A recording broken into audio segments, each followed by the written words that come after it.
제가 만주를 가만히 놔두면 안 되겠다 이런 생각을 하면서 본격적으로 1920년대부터 만주 침투를 났습니다. 그리고 결국은 30년대 전면적인 전쟁을 일으키죠. 우리는 그 사건을 1931년 만주 사변이라고 얘기를 합니다. 이제 그냥 밀고 들어간 거죠. 그리고 그러면서 두 번째의 조선인들의 본격적인 이주가 시작됩니다. 이때는 일제가 꼬셔서 가는 사람들이죠. 특히 일본 같은 경우는 일본이 살기가 좋을까요? 옛날 지진 나고 뭐 좀 문제가 있었던 것 같아요. 그래서 특히 이제 농민들 살기는 별로 좋지 않았던 것 같아요. 그래서 식민지 때 그 일본인들을 조선으로 이주시키고, 근데 땅이 있어야 되겠죠. 원래 있었던 조선 사람들을 만주로 이주를 시킵니다. 일본 사람을 만주로 이주시키기는 좀 부담스러웠던 것 같습니다. 그래서 1930년, 31년 만주 사변 이후에 일제가 조선 농민들을 꼬시기 시작합니다. 너 여기서 땅도 없이 그냥 살 바에는 만주 가면 땅이 엄청나게 많다. 그래서 식민지 권력과 함께 조선인들이 대규모 이동을 하게 됩니다. 그래서 이때 이주한 조선인들은 사실은 어떻게 보면 식민지 권력과 좀 친한 그런 사람들이었다는 거죠. 그리고 이 사람들이 들어가서 그때는 이 조선이라는 국적은 없었죠. 그리고 그때 일본 사람들이 어떤 식으로 조선 사람들을 세뇌시키냐면, 우리 일본 내지 사람이 1등 국민, 그리고 먼저 1910년부터 우리의 지도를 받았던 조선인들은 2등 국민, 그리고 무지한 만주와 이제 중국 한족들은 3등 국민, 이런 식으로 이제 조선 사람들을 꼬드기기 시작했다. 그래서 이때 건너간 사람들은 이 중국인들하고 굉장히 많은 트러블을 일으킵니다. 그리고 이때 이 지역에 한족들도 굉장히 많이 들어와 있는 상태입니다.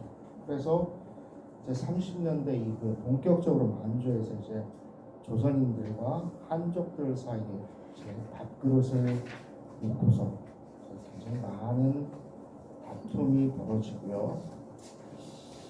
또 하나는 이때 이렇게 간 사람들이 가서 땅을 받았냐면 땅은 이미 많은 사람들이 차지하고 있었다는 거죠. 19세기 말부터 건너왔으니까. 근데 이 사람들이 가서 뭘 하냐면, 이민자들이 가서 제일 먼저 하는 장사가 뭘까요? 농사가 아니면 장사를 해야 될 텐데 무슨 장사부터 하시겠습니까? 밥 장사부터 시작하는 거죠. 밥 장사부터 시작하는 게 뭐 어느 이민 집단이나 이제 다 마찬가지예요. 근데 밥 장사를 좀 해보니까 이 밥 장사에서 돈 많이 벌 수 있을까요? 조금 더 돈을 좀 많이 벌 수 있는 장사가 있습니다. 뭐죠? 술 장사하죠. 술 장사보다 굉장히 비도덕적이지만 떼돈 벌 수 있는 장사가 매춘입니다. 그 다음에 더 나쁜 건 아편 장사죠. 그래서 이런 거 하는 사람들이 적잖아요. 이건 물론 조선 사람만 그런 게 아니라 한족들도 마찬가지였고, 거기 있던 뭐 만주족들도 마찬가지였겠습니다. 이제 뭐 이런 상황에서 이제 만주가 본격적으로 개발되기 시작하면서 조선인들도 이제 그런 데 뛰어들 수밖에 없습니다. 요즘 조선족들 와서 우리는 다들 독립투사의 후손이다라고 얘기하는데 그건 반만 맞는 거죠. 어쨌든 30년대 넘어간 후손일 수도 있고. 그 당시에 1930년대의 만주의 사정을 굉장히 잘 그려놓은 영화가 하나 있습니다. 저 혹시 보셨나요? 저쪽 거? 예. 놈이라는 영화죠. 좋은 놈, 나쁜 놈, 이상한 놈. 이병헌, 송강호, 또 하나 누구예요? 정우성. 누가 좋은 놈이죠? 정우성? 모르겠습니다. 누가 나쁜 놈이죠? 모르겠어요. 그러니까 만주가 거의 미국의 서부 시대하고 비슷하게 된 시기가 1930년대입니다. 그리고 그 와중에 이제 저기에 이병헌은 아마 친일파로 나왔나요? 그렇죠? 독립운동한 사람은 누구예요? 정우성은 독립운동했나 모르겠는데 이제는 마적인지 독립운동가인지 친일파인지 구별이 잘 안 되는 그런 상황이 벌어지게 됩니다.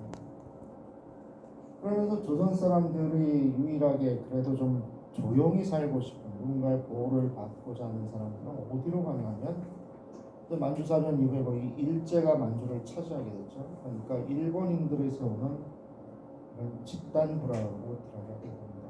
그러면서 이제 일본의 일제의 뭐 이제 식민으로서 만주의 이등 국민으로서 이제 살아가는 것들을 그렇게 있었고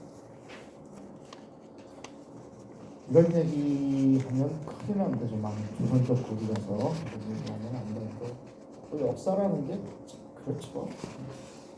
저라도 막 그렇게 살았을 것 같아요. 어떻게 하겠습니까? 그래서 이제 조선인들이 집단적으로 일본의 보호를 받으면서 만주에 정착을 하기도 한다. 근데 2등 국민이잖아요. 그러니까 이제 문제가 뭐냐면 3등 국민을 또 우습게 보기 시작합니다. 그래서 중국인들하고 막 싸워요. 특히 문제가 되는 게 뭐냐면 이제 만주 각지로 퍼져나가면서 또 이제 옛날 버릇 못 버리고 가는 데마다 논을 만듭니다. 근데 중국 사람들은 논농사 안 짓죠. 그리고 내 논에 물 대기 위해서 뭐 강 바로 옆에 논이 있지 않는 한 물을 끌어와야 되겠죠. 뭐 다 같이 논농사를 지면 상관이 없는데 중국 사람들은 밤농사 짓는데 거기에 물길 내 가지고 물을 끌어옵니다. 특히 이 논 때문에 굉장히 많은 문제가 생깁니다. 그러다가 이제 한번 터진 사건이 저 북쪽에 있는 만보산이라는 곳에서 이제 조선족 농민들하고 중국인 농민들하고 다툼이 벌어집니다. 근데 뭐 그런 일들이 비일비재했습니다.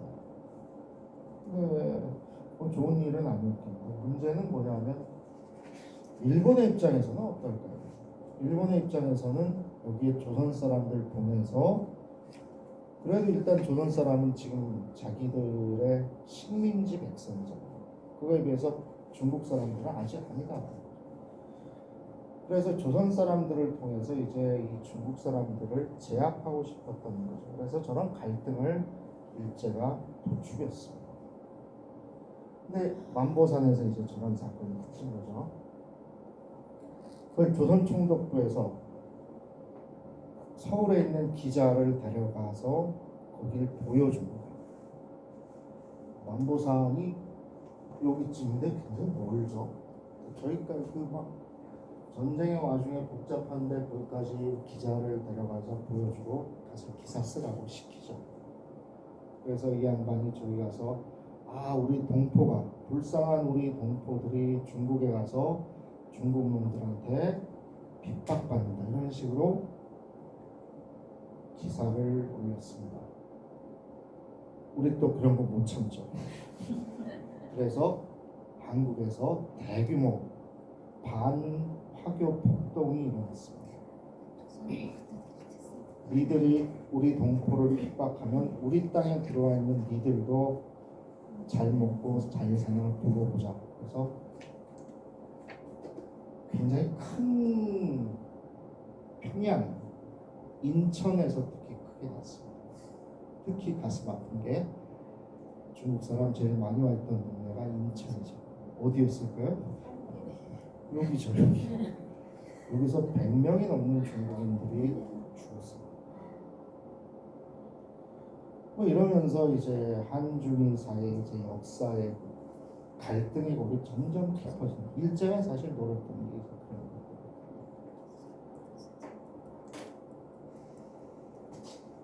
자, 그러면서 뭐 이런 와중에 또 하나의 새로운 세력이 이제 만주에서 점점 커지고 있다는 거죠. 그게 뭐냐면 중국 공산당이었습니다. 저 시절만 하더라도 아직 중국의 제일 중국의 영도는 누구였을까요? 유명한 사람이죠. 나중에 대만으로 쫓겨간 장제스 국민당 정권이죠.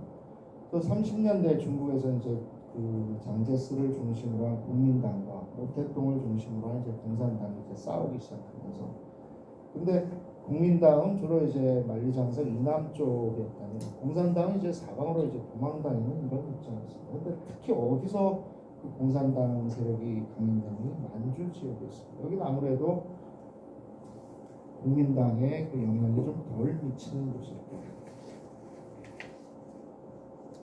근데 이 가슴 아프게도 조선 사람들이 지금 보호해줄 사람이 누구예요? 기본적으로 일본이겠죠. 근데 일본은 어떻게 보면 우리 원수다라는 의식이 없진 않았고, 우리 초반부터 넘어간 사람들이 조선의 독립과 항일투쟁의 그 분위기 속에서 만주에서 정착을 했다는 거죠. 그러다 보니까 이제 뭐 어쩔 수 없는 사람들은 아까 봤던 집단 불악에 속해서 살지만 굉장히 많은 조선 청년들이 공산당으로 넘어갑니다. 그래서 그때 통계를 보면 이 중국의 그 만주 지역 공산당원의 95%는 조선인이었다고 합니다. 그러면서 이제 이 공산당 주도 아래에 이제 항일 투쟁이 만주 지역에서 벌어지죠. 굉장히 많은 전투들이 있었습니다. 근데 문제는 그 기록이 95%가 공산당원의 95% 조선 사람이었으면 그 공산당 투쟁의 실제는 조선 사람이었고, 이 사람들이 일본과 싸우는데 기록은 어떻게 나올까요? 이건 중국 공산당이 일본과 싸운 기록으로 남는다. 또 하나는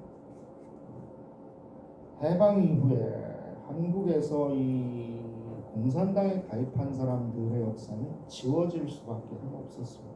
그렇겠죠. 그러다 보니까 이 만주 지역의 항일 투쟁의 역사는 싹 지워져요. 또 우리가 아까 제가 여쭤봤던 1920년 청산리 봉오동 전투 이후에 뭐가 있었을까요? 우리는 가르치지 않는다. 왜냐하면 그건 어쨌든 간에 중국 공산당 이름으로 벌어진 전투들이었으니까. 근데 이후에는 정말 이 30년, 40년대 이 지역의 그 항일 투쟁은 이제 중국 공산당이 주도했다는 건 부정할 수 없는 사실입니다. 근데 이제 꼬시는 거죠. 중국의 동만주에 있는 특위가 이런 식으로 이제 조선 청년들을 꼬신다. 중국 공산당은 조선의 독립을 위한 혁명을 지원한다. 그리고 조선인 그 전에는 조선 공산당도 있었습니다. 근데 30년대에 들어와서 저 소련에 있는 공산당 본부에서 한 나라 안에는 하나의 공산당만 있어야 됩니다. 그러니까 조선 사람들이 전부 다 만주에 있는 사람들이 중국 공산당으로 가입할 수밖에 없었고, 그러면서 이런 얘기를 합니다. 조선인 공산주의자는 두 가지 사명을 가지고 있다. 첫 번째는 뭐 니들이 하고 싶어하는 조선 독립을 위한 혁명도 하는 건 좋은데 그 대신에 중국 혁명, 국민당하고 싸우는 일에도 앞장서야 된다. 뭐 이런 식으로 얘기를 하면서 이제 중국 공산당이 이 만주에서의 항일 투쟁을 이끌어갔다. 근데 그 과정이 그럼 순탄했느냐? 거기 이제 공산당 세력이 자꾸 커지니까 일본에서는 이제 조선 사람들이 자기들 보고 자기들 집단 불악에 들어오면 좋겠는데 자꾸 공산당 쪽에 선다는 거죠. 그러니까 단체를 만든다. 민생단이라는 단체를 만들죠. 그럼 뭐냐면 반공단체입니다. 이 조선인들을 일제 쪽에 붙게 하려고 통제하려고 만든 그런 반공 조직이고, 거기서 또 간첩 활동 같은 것들을 이제 조선인과 중국인 사이를 이간시키려고 만든 그런 단체였다. 저 민생단이 상당한 규모로 커지다 보니까 굉장히 많은 조선인들이 이제 또 저리 갈 수밖에 또 없었던 거죠. 그러니까 이번에는 공산당이 당에 가입해 있는 조선 사람들을 의심하기 시작합니다. 저놈들은 일제의 첩자다. 그래서 어느 날 갑자기 만주에서 활동하던 조선인 공산주의자들 200명이면은 사실은 만주에서 활동하던 조선인 청년 가운데 똑똑한 사람들은 거의 다 죽었다라고 보는 거예요. 저때 조선족 지식인의 씨가 말랐습니다. 공산당에 의해서.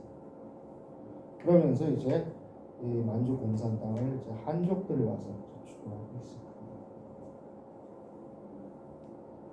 굉장히 좀 서글픈 역사죠. 뭐 일본한테도 일본의 식민지가 돼서 일본에 이용당하고 또 중국 공산당 땅 준다고 하고 보호해 준다고 하니까 공산당 가입했다가 또 민족 문제 때문에 다 이제 수청당하고 이런 상황이 이제 만주에 없어요.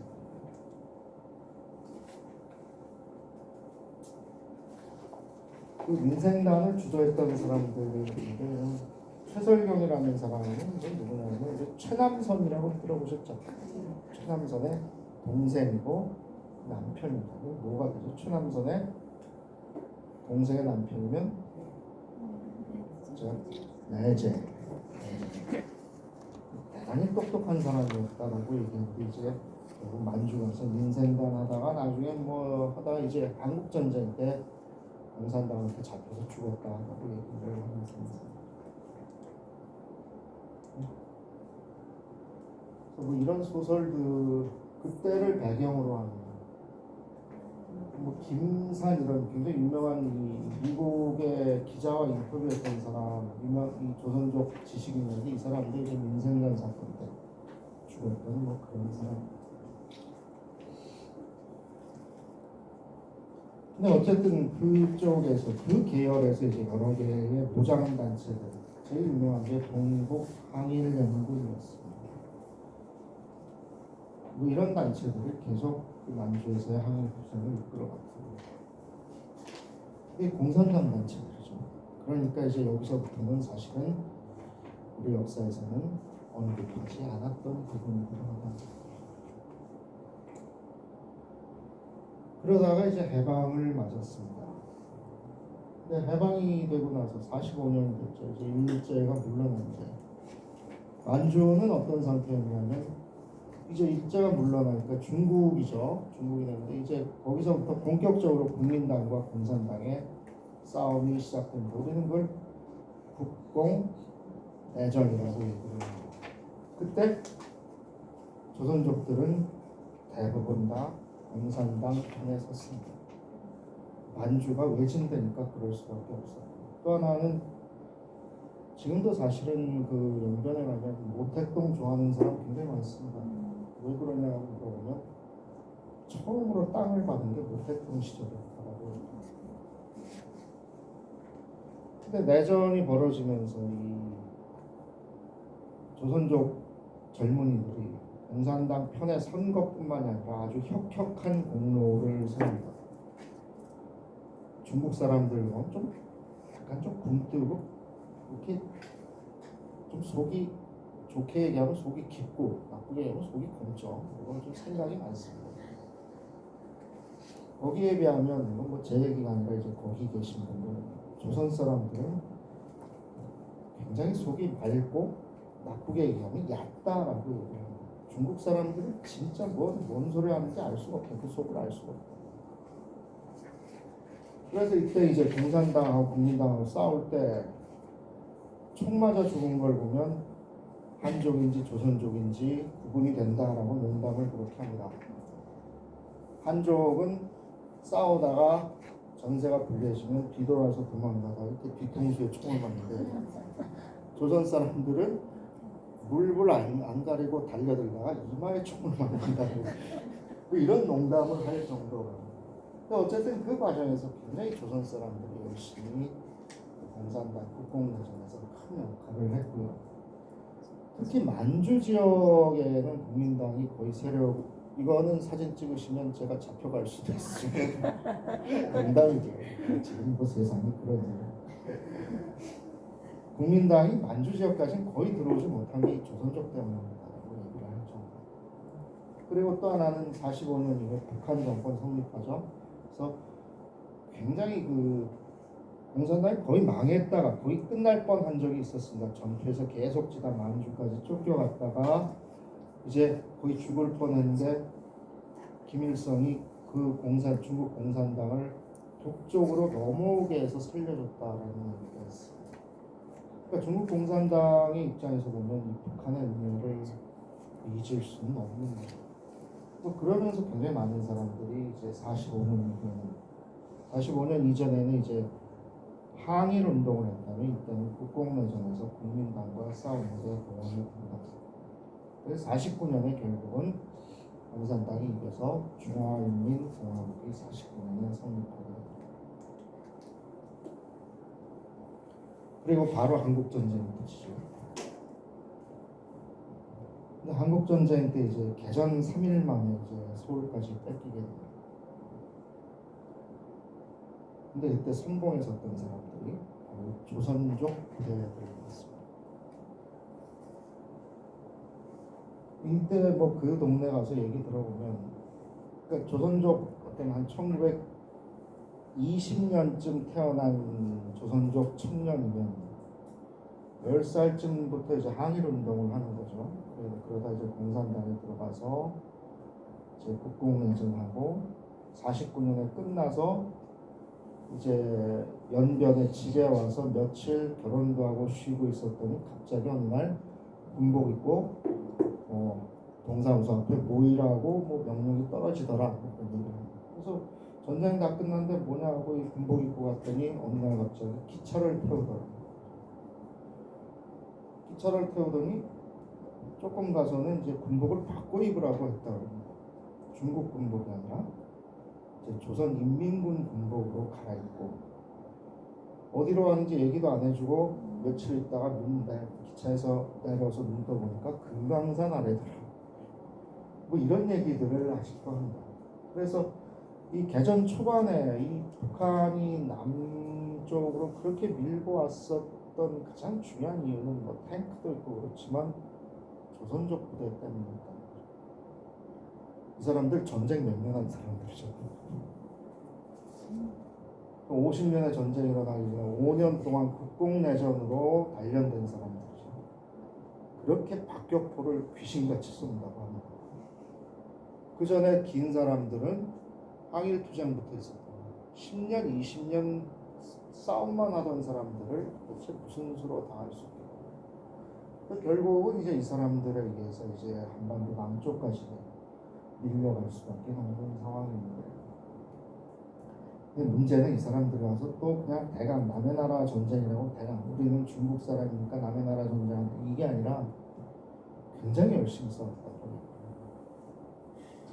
그러다가 결국 이제 낙동강 가서 폭격 맞아서 다 죽었습니다. 근데 들어올 때 제일 중요한 게 뭐냐면 요즘 중국에서는 이 한국 전쟁을 공식적으로 어떻게 부르냐면 저쪽에 보시면 항미 원조 전쟁이라고 부릅니다. 항자는 대항하다 뭐 이런 얘기죠. 미자는 쌀미자지만 지금 중국에서는 미국에 대항하여 조선을 부르는 전쟁. 중국이 남의 나라 가서 조선에 가서 미국과 대항해서 싸운 전쟁 이렇게 부르는데 당시에 이 사람들은 그렇게 생각하진 않았다는 거죠. 당시에 그 50년 전에서 연변 지역에 뿌려진 어떤 신문이나 삐라 같은 걸 보면 이 사람들은 뭐라고 얘기하냐면 조국 해방 전쟁이라고 합니다. 무슨 얘기냐면 이 사람들 여전히 그렇게 뭐 국공내전하고 중국에 산 지 뭐 몇십 년 됐지만 여전히 북한이 조국이었다라는 거죠. 그냥 우리는 지금 여기 와서 살고 있지만 나의 조국은 북한이다. 이 의식이 굉장히 아직도 깊습니다. 물론 지금 젊은 사람들은 이제 거의 없어졌지만 예전에 중국에서 올림픽 할 때 중국에 잠시 있었는데 그때 같이 있던 이 조선족 친구가 무슨 개막식 하고 이럴 때 이게 막 이렇게 들어오죠. 국기 들고 막 개막식 하고 들어오는데 이 친구는 북한 선수단이 북한기 들고 들어오니까 그때 일어나가지고 난리를 치더라고요. 50대인데도 아직도 그런 애들이 있어요. 지금은 다 없어졌어요. 근데 어쨌든 이 사람들만 하더라도 여전히 북한이 나의 조국이 된다는 인식들을 가지고 있었다. 그래서 이 사람들 보면 좀 인민군 5사단 그리고 저 사람은 이제 이쪽 어디 와서 이제 잡혀서 죽은 사람 같은데 이 사람 품속에서 나온 사진이 보면은 중국 저 남쪽에서 그러니까 국민당하고 싸울 때 찍은 사진이었거든요. 그러니까 저 사람이 아마 5년 내내 국공내전 하다가 집에 가서 장가 들었다가 눈 떠보니 금강산 왔다가 이제 한반도까지 왔다가 죽은 사람일 거다. 그러니까 이 당시에 이 조선 청년들의 입장을 보면 참 기구하다.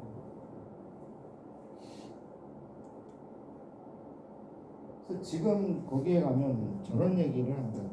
자기들끼리 산마다 진달래요, 마을마다 열삽이다. 굉장히 그 큰 토야에 이렇게 농사를 짓죠. 이런 게 하나씩 이건 뭐 우리나라에서 찾아볼 수 없는 건데 열삽.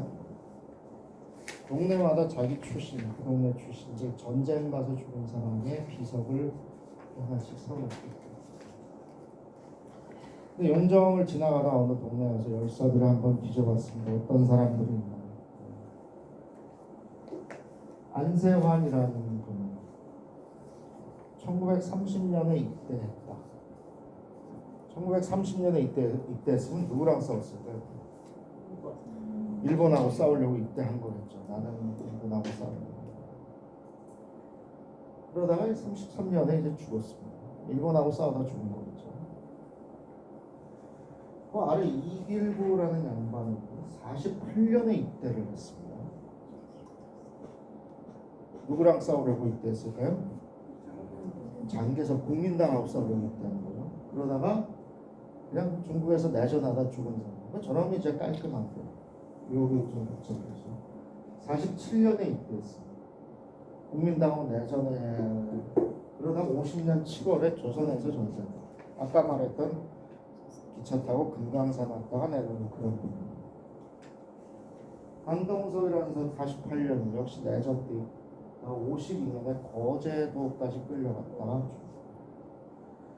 그러니까 한 비석에 이제 저게 이제 같이 적혀 있다라는 건 저 사람들 머릿속에는 이게 하나의 사건이라는 거죠.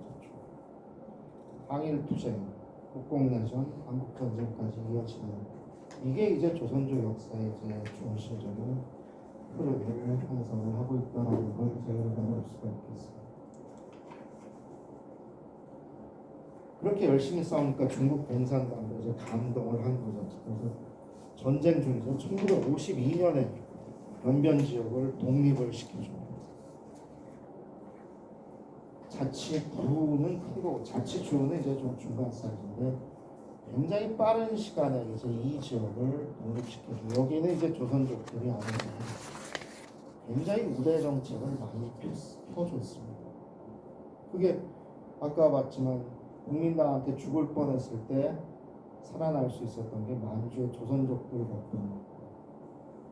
뭐 한국 전쟁도 대신 미국하고 싸우고 뭐 그러면서 이제 정말 북한과 중국 사이에 이제 혈맹 관계가 맺어지게 되는 시기. 그러면서 이제 점점 이제 아까 봤던 조국 의식이 조금 다르게 변동하기 시작합니다. 근데 그 이후에 중국 현대사를 뭐 굉장히 복잡한데요. 중국 전체 문제겠습니다. 저 1960년 전에서 3년 동안 중국의 현대사에서 굉장히 유명한 사건이 하나 있었습니다. 대약진 운동이라고 해서 중국의 현대화를 이루겠다. 모택동이 뭐라고 얘기하냐면 15년 안에 영국을 따라잡을 거다 이런 얘기를 하면서 이제 온 중국을 산업화로 몰고 가는 뭐 그런 운동을 벌였습니다. 근데 저희 되게 한심한 운동이었던 거죠. 그 영국이 근대 국가로 발전한 게 이제 철강 때문이다. 이렇게 얘기하고 우리도 그럼 영국만큼 철강을 만들어야 되니까 그럼 어떻게 될까요? 철을 만들려면 우리처럼 포항제철을 세워야 되는 거죠. 근데 모택동 그때 우리 중국은 그럴 능력이 없으니까 동네마다 용광로를 설치하라고 얘기합니다. 동네마다 용광로 설치한다고 철이 만들어질까요? 근데 그때 중국의 그 관료주의라는 게 뭐 말도 할 수 없었다. 철 만든다고 사람들 동원해서 농사 못 짓게 하니까 이제 식량이 없으니까 굶어 죽기 시작. 또 가뭄이 마침 또 3년 동안 엄청난 가뭄이 들었다라고 합니다. 그리고 이제 뭐 근대화 한다고 이제 좋은 얘기는 몇 가지 했습니다. 지금 이제 환경론자들이 자주 하는 얘기인데 모택동이 뭐라고 얘기하냐면 이 논에 나가 보니까 이 나달들을 참새가 많이 먹더라. 그래서 참새를 다 잡아 죽이면 이 곡식 생산량을 무지하게 늘릴 수 있을 거다. 그럴 수 있겠죠. 그래서 학교에서 매일같이 공부는 안 하고 참새만 잡아 죽였더니 어떤 사태가 벌어졌습니다. 벌레가 들끓어서 없는 상황. 그래서 저 때 얼마나 죽었냐면 4천만이 죽었다.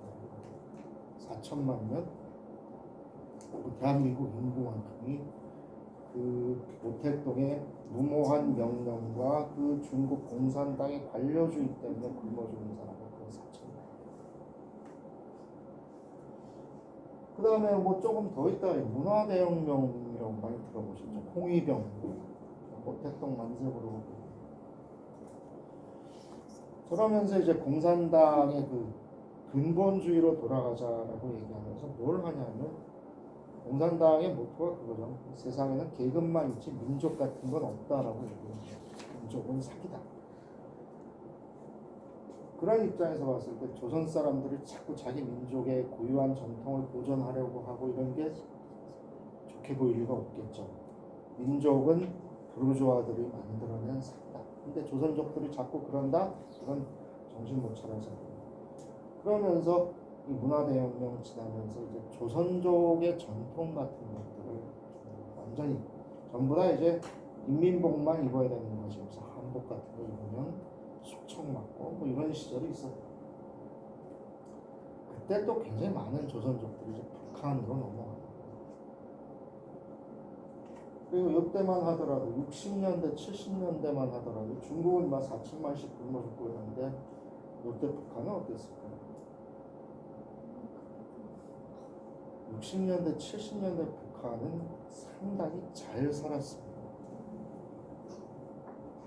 이건 뭐 제가 좌파라서 하는 얘기입니다.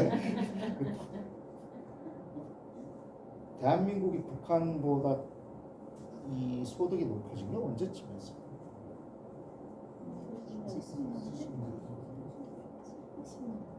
70년대 말 80년대 들어와야 됩니다. 60년대 70년대 북한은 제3세계의 가장 모범적인 국가라는 얘기예요. 그러니까 그때 굉장히 많은 조선족들이 이제 굶어 죽는 북한으로 이제 반대되시고 탈북자들하고 반대로 이제 넘어갔던 그런 거.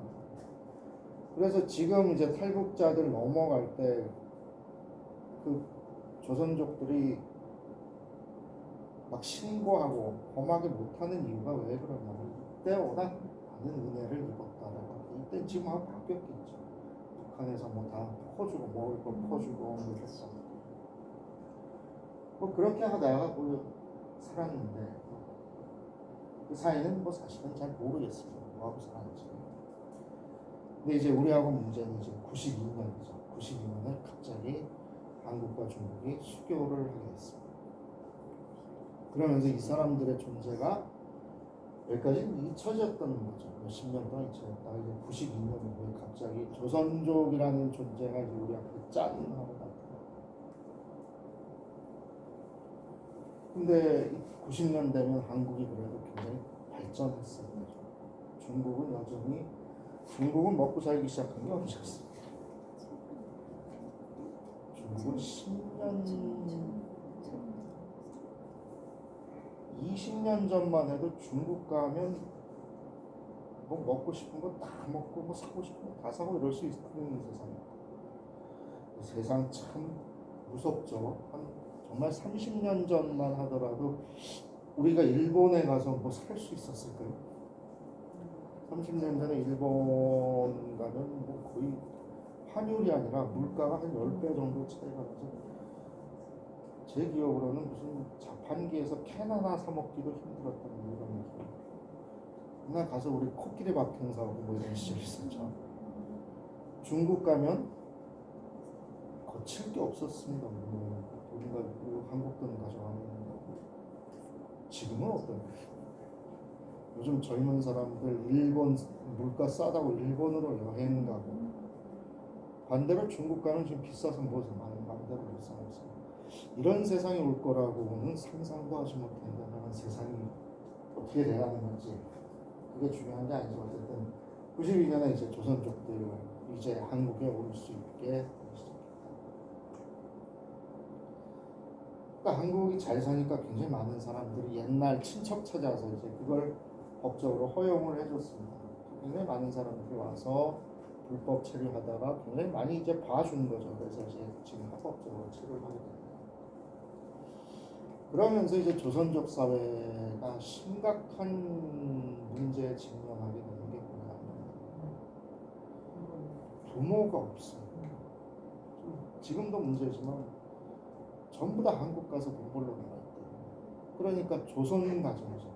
할아버지 할머니 밑에서 크는 뭐 그것도 좋은 점이 없진 않겠지만 사회적으로 문제가 된다. 부모의 결핍. 조선족 사회가 뿌리째 흔들리게 된 것 중에 하나가 이제 이 엄마 아빠 세대의 한국 이주.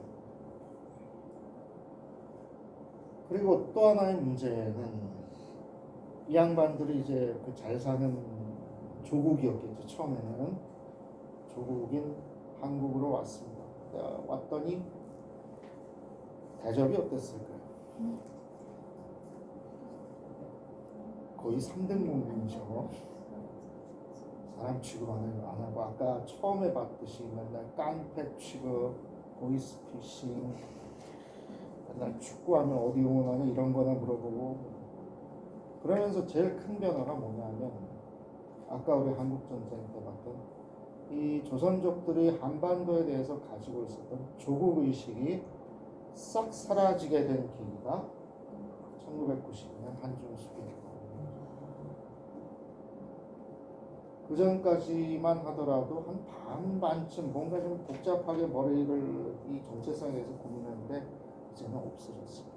우리는 옛날에는 뭐 좀 어떻게 왔다 갔다 했는지 모르겠지만 그 옛날 일이고 우리는 지금 중화인민공화국의 국민이다. 이게 정답처럼 나오게 되는 게 이제 이 사람들의 한국 체험 때문에 그렇게 된다. 근데 가보면 여전히 이러고 삽니다. 저기 왜 한자 써놓은 거 빼놓고는 한국인 거 같죠. 무슨 회갑잔치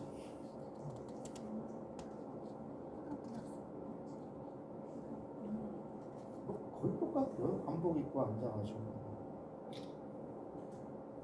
한 가지 특이한 건 술을 많이 마십니다. 요량주를 무지하게 많이 마시고 뭐 이런 거. 본래도 이제 저런 식으로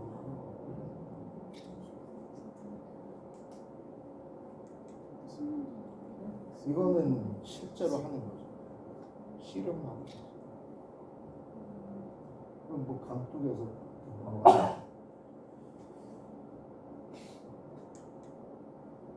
그러네. 이거 이제 박물관 돌잔치하고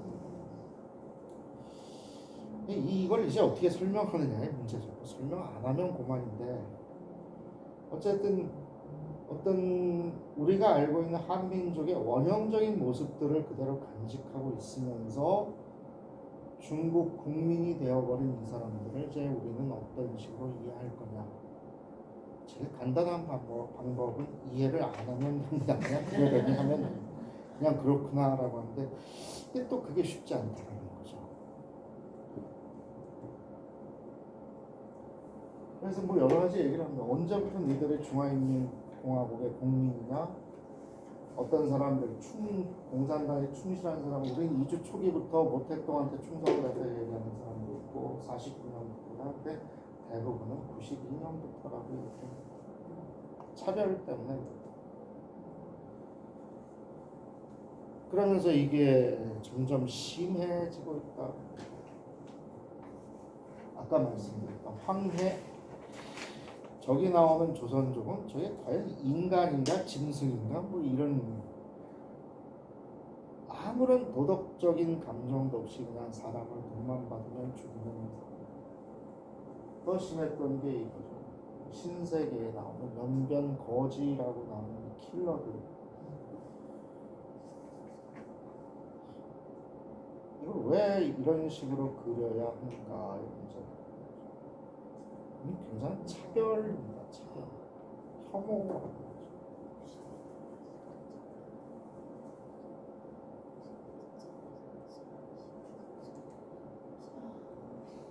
이게 사람인가요?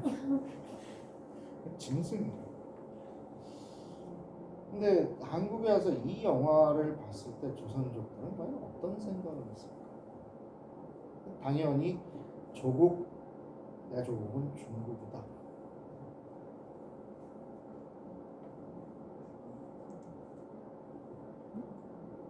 그 다음에 굉장히 타격이 컸던 게 요 개그, 황행 보이스피싱.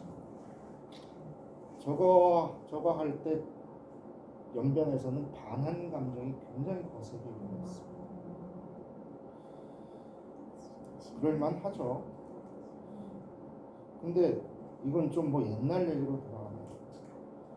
어떤 집단이나 어떤 소수자들을 그렇게 차별하고 혐오하는 건 뭐 다들 일어나는 현상이고 왕따, 이심에 이런 것들이죠. 말투 가지고 저런 게 근데 저 때가 처음은 아니었다라는 거죠. 우리 한 20년, 30년 전으로 돌아가서 보면 굉장히 하기 껄끄러운 얘기고 해서는 안 되는 얘기지만 조선족들이 우리 시야에 나타나지 않을 때 우리가 그럼 한반도에 사는 이 한국에 사는 사람들을 다 공평하게 됐나? 또 그때 지역 감정이라는 게 있었죠. 그래서 그런 얘기들이 있었습니다.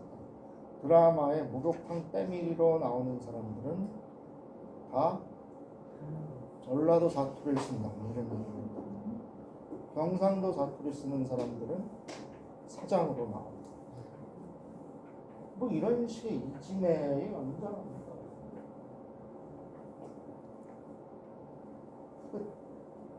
개그라는 게 뭐 아무거나 해도 뭐 어차피 웃자고 하는데 죽자고 덤벼서는 안 되는 일이죠. 저런 개그는 하면 안 된다. 그 다음에 또 하나 난리 났던 영화 중에 하나가 우리한테는 전혀 타격이었죠. 청년경찰이라는 영화였습니다. 뭐 흥행도 안 되고 아주 거지 같은 영화인데 왜 만들었는지 모르겠어요. 근데 저기 나오는 조선족도 그냥 범죄자 그 이상 뭐 이유도 없어요. 왜 범죄를 저지르? 범죄도 낭만이라고 얘기하면 안 돼. 스토리가 있잖아요. 근데 그냥 조선족은 늘 이유도 없이 사람 잡아다 죽이는 그런 존재로 보여요. 그래서 저거 나왔을 때 대림동에서 난리가 났었어요. 청년경찰, 승용금지 쪽.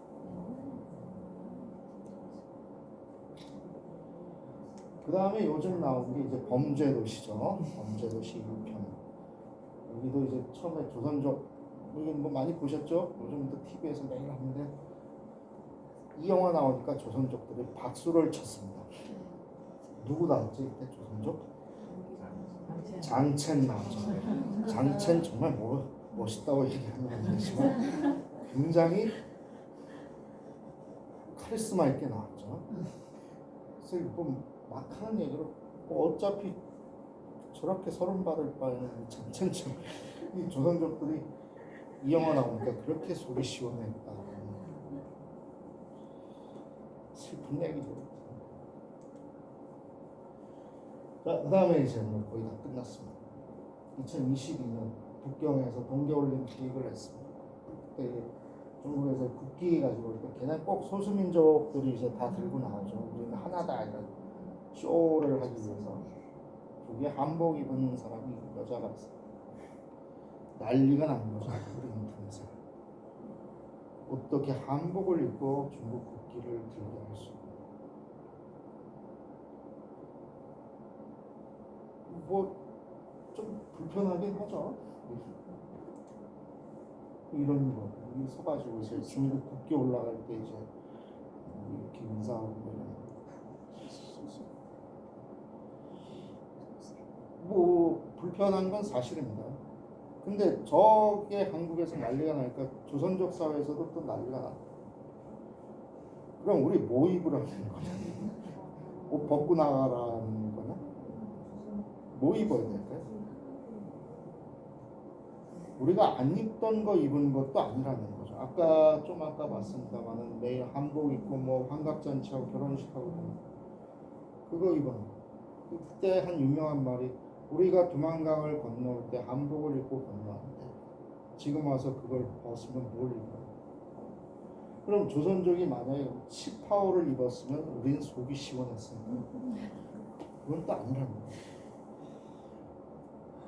굉장히 좀 크게 봐줄 필요도 있다라는 거죠. 그냥 건너가서 살고 있는 중국 사람, 우리 문화 가지고 공유하고 있는 중국 사람 그렇게만 봐주면 어떨까? 뭐 서로 너무 복잡한 얘기하지 말자. 진짜 뭘 입고 나와야 될까요? 그리고 여기는 지금 안 나왔습니다. 우리 70년대 재미교포들이 미국에 가서 LA에서 퍼레이드 하고 그럴 때 거기서 한복 입은 거 가지고 누가 시기를 거예요. 그 사람들은 국적이 한국 사람이었을까요? 아니라는 재미교포나 제중교포나 국적은 다 다르지만 문화를 공유하고 있는 사람들. 근데 왜 미국 가서 한복 입는 건 별로 뭐라고 안 하고 중국 가서 한복 입으면 우리는 이렇게 예민하게 반응을 할까? 물론 그런 이유가 없진 않습니다. 지금 중국에서 계속 이것도 뭐 명나라의 영향도 있다 개소리 하니까 짜증나요. 근데 미국은 그러진 않죠. 미국은 한복이 뭐 미국 인디아의 문화다 뭐 이런 얘기는 안 하니까. 그런데 조선족 입장에서 봤을 때는 굉장히 부당한 발언이었습니다. 이분의 정치적인 성향은 제가 뭐 별로 얘기하고 싶진 않습니다만 이 모티브가 아까 나왔던 신세계에 나왔던 이런 거 하면 안 된다. 그래서 이 사람들이 근데 사실은 지금은 이제 중국이 조선족 젊은이들은 민족의식 없습니다. 지금. 우리가 한국에 가서 우리 부모들 그렇게 고생하고 차별받았고 이제 중국이 더 잘 뭐 한국 못지않게 잘 먹고 잘 사는데 우리가 한국에 대해서 뭔 연민을 가지고 있는가. 아직까지도 이제 40대 젊게 봐서 40대 이상은 그래도 여전히 이제 이 국적의 문제 아니라 민족적 정체성은 아직도 공유하고 그러면서 이제 이런 얘기를 해요. 거기 가면 여기는 없는 우리는 없는데 이상한 과일이 하나 있습니다. 사과하고 배하고 이제 잡종인데 맛이 없어요. 푸석푸석하고. 근데 이제 친한 연변 친구하고 그 얘기 하다가 싸울 뻔했습니다. 이게 정체성이에요. 우리는 뭐 이렇게 살아갈 수밖에 없잖아요. 자, 그리고 지금 가고 있는 뭐 연변에 이제 시내 상가 음식값도 한국만큼 비싼 거예요. 보면 이제 중국어 그리고 원래는 여기에 소수민족 지역에는 그 지역 고유어를 같이 간판에 병기하게 돼 있었습니다. 근데 최근에 싹 없습니다. 조선어 간판 다 없었다고 얘기합니다. 최근엔 저도 뭐 아직 못 가봤는데. 그리고 또 하나는 지금 연변대학교의 제일 그 자랑스러운 데가 뭐냐면 건너간 이후에 이제 한글로 문학하고 이런 사람들도 있었겠죠. 그래서 연변대학의 그 조선어 문학과가 굉장히 중요한 아직도 그 조선족 청년 지식인들이 모이는 곳인데 그게 없어졌습니다. 단과대학인데 없어지고 외국어 대학의 조선어 학과가 외국어로 점점 이런 것들이 이제 없어지고 이제 한화되어 가고 있는 과정입니다.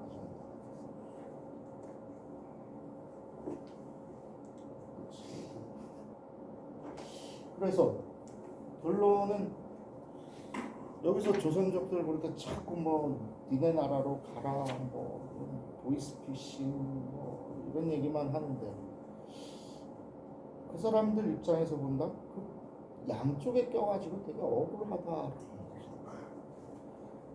그리고 그 사람들의 입장이야 알바 아니라고 치더라고. 그럼 그 사람들 그렇게 배제를 해서 우리한테 남는 건 뭐가 있어? 지금은 결과적으로 사실 아까 그런 무슨 영화나 이런 것 때문에 지금 사실 현실은 뭐냐면 우리는 어쩌면 80만의 폭탄을 안고 있는지도 모르겠다는 거죠. 연변에 가면 더합니다. 거기 가면 괜히 한국말 잘못하다 이러면은 그들을 맞을 수도 있다는 거죠. 한국에 와서 워낙 안 좋은 경험한 사람들이 많아요. 물론 그 정도까지 험악하지는 않습니다. 근데 이제 좀 더 가면 계속 여기서 요즘도 이제 시위 벌어지고 어제 대통령도 한마디 했습니다만 그게 과연 우리한테 그나마 중국에 가서 그렇게 우리와 문화를 공유하고 우리와 약간의 정체성을 공유하는 사람들이 중국에 가서 살게 정착하게 됐는데 그 사람들을 자꾸 중국인이다라고 얘기하는 건 아까 사실은 이 간판 없애는 중국의 정책하고 같은 맥락이라는 거죠. 그게 우리한테 도움이 될 수 있는 건 뭘까? 근데 굉장히 골이 깊습니다. 이 문제가 아마 좀 더 지나서 어떻게 해결이 될지는 잘 모르겠다. 그리고 제일 중요한 건 뭐냐면 아까 봤듯이 그 한국전쟁 때 이 사람들 인민군의 선봉에 서서 쳐들어왔습니다. 그리고 더 거슬러 올라가면 병자호란 때 선봉에 섰던 사람들도 어떤 사람들이냐면 함경도 평안도에서 못 살아서 넘어간 사람들이 청나라 군대 이끌고 서울까지 진격했다. 지금 이 사람들 그냥 놔두면 나중에 전쟁이 떠난다 또 그럴 거예요. 저 깃발만 봐도 막 짜증나는 집단들이죠. 그 제일 좋은 거는 한반도 이렇게 딱 떼어놔가지고 저 태평양 어디 미국 옆으로 이사 가면 좋겠는데 그럴 수는 없다라는 거예요. 쟤들하고 붙어 살아야 되면서 과연 거기에 걸쳐 있는 사람들을 그렇게 별 이유와 근거 없이 그렇게 차별하고 무시하고 이런 것들이 우리한테 무슨 도움이 될지는 좀 냉정하게 생각해 볼 필요가 있습니다. 특히 점점 험악해져가는 이 상황 속에서 조선족 다 내쫓을 수는 없는 일이라는 거죠. 그랬을 때 아까 처음 말씀 5천만 중에 이제 거의 100만에 육박하는 이 사람들하고 이제 같이 살아가는 이런 상황 속에서 이 사람들을 이제 어떻게 이해해야 되는가 이거 대단히 역사의 문제가 아니라 이제 현실의 문제이기도 하다. 이 정도 말씀드릴까 합니다. 혹시 질문 있으신가요? 예. 1800년대 말 아니면 1900년대 초에 만주에서 살고 있는 우리 교포들이 중국 청조나 아니면 중화인민공화국에다 세금을 냈습니다. 세금 내는 문제와 또 하나는 고정 문제죠. 근데 세금은 많이 냅니다. 왜냐하면 돈이잖아요. 누구나 들어오는데 세금부터 거둬요. 그리고 사람들을 자꾸 자기 민족, 자기 국민으로 만들려고 하는 제일 중요한 거 이제 세금 걷기예요. 그래서 이쪽 저도 평안도 이쪽에는 굉장히 일찍부터 다 변발하고 한복 안 입고 그렇게 살면서 세금 내는 그러니까 굉장히 일찍 동화가 시작됐다. 그 청나라 조정의 영향을 받은 거니? 예. 행정적인 영향을 받은 거. 그 암만 변방이지만 아예 그 진공 상태는 아니었어. 뭐 또 다른 질문? 저는 그냥 개인적으로 질문할게요. 질문하면 사람들이 못 가니까. 아유, 우리 밤늦은 시간까지 경청해 주셔서 감사합니다. 다음에 또 뵙겠습니다.